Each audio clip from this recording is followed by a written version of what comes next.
Ayan guys, nandito naman kami sa bayabasan ni Haring Bulansoy. Ayan yung mga kasama natin dyan sa likod. Nagmamawer. Lawn mower time. Ayan. Lapit kami sa bundok Lapit sa bundok ang area na yan. Bayabasan. Yan. 400 meters ito. Mga parikoy. Ang layo niya.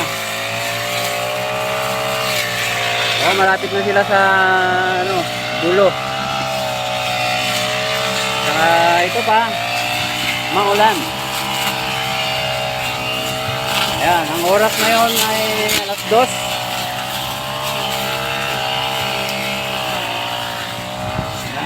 Nakita nyo, wala pang balot yan.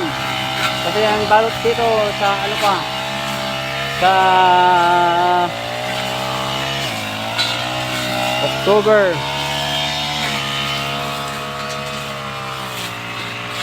Marami lang siyang mga bulaklak. Yan, parang lang. Yan. So, yun lang guys. Salamat sa panonood. Keep watching. Thank you. God bless.